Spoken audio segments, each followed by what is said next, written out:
What Kyiv apartment building looks like after Russian drone attack photo report. December 23, 2025, that's the headline. And it's a stark one. It really encapsulates what we're diving into today. It's a snapshot of just one building, but it represents a huge, calculated assault on Ukraine right before the holidays. And if you're listening because you follow what's happening in Ukraine, your attention, it really does matter.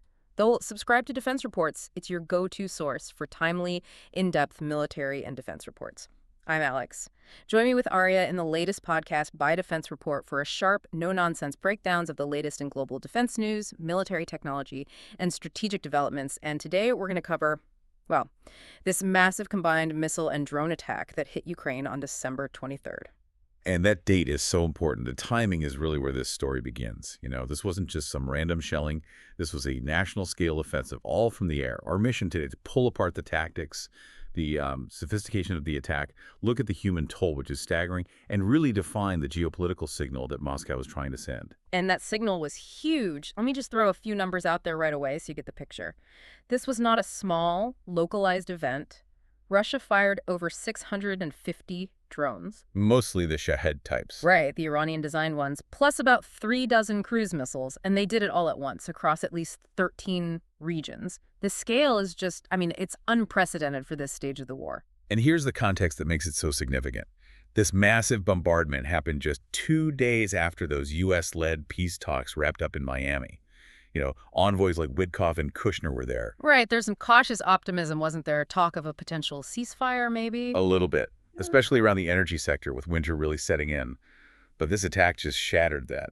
So while diplomats were talking truce, the Kremlin basically turned diplomacy into, well, kinetic action. It sounds like they used the strike as a political tool. It absolutely was. The scale, the intensity of this December 23rd strike, it was a clear signal of refusal. It showed they had no intention of stopping hostilities during negotiations.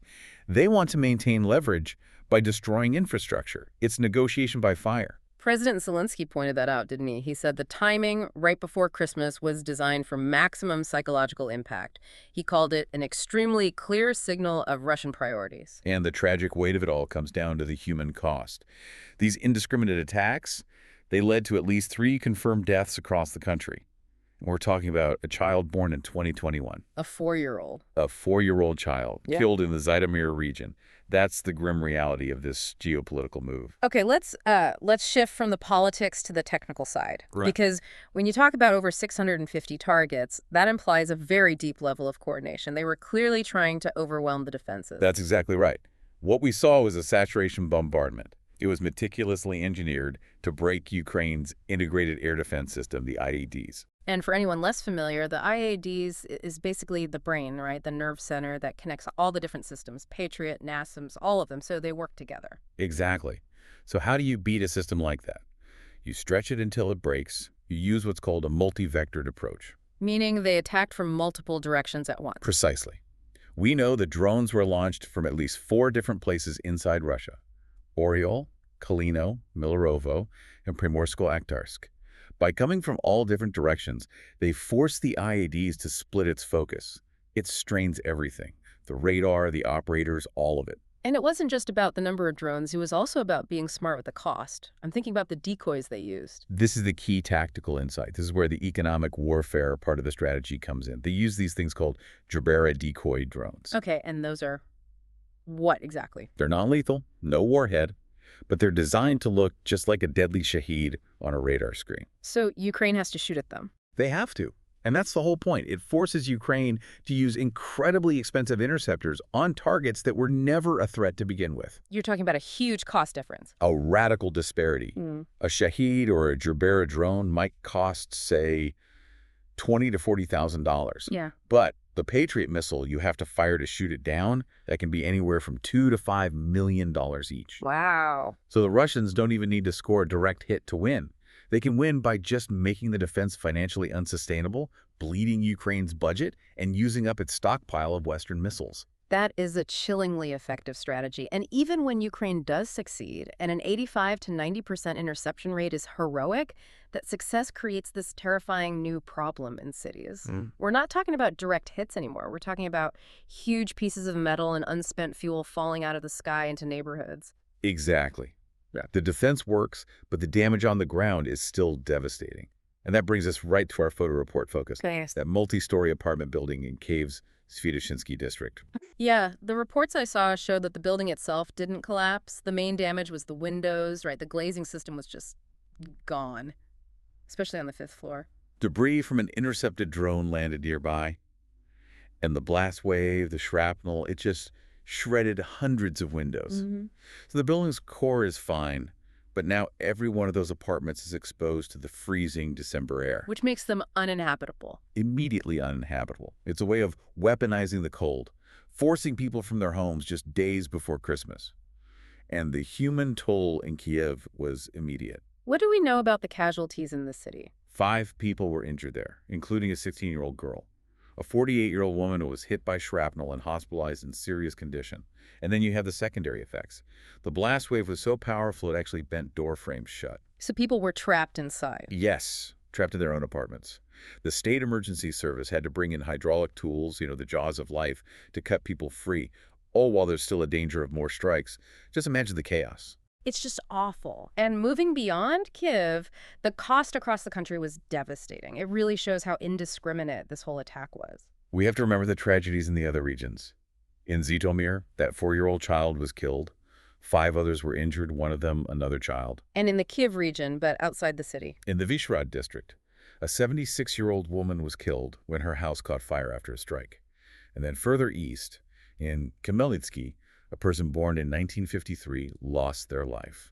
The targeting also went after Ukraine's economic lifeline in the south, didn't it? What happened in Odessa? Odessa is absolutely critical for exports.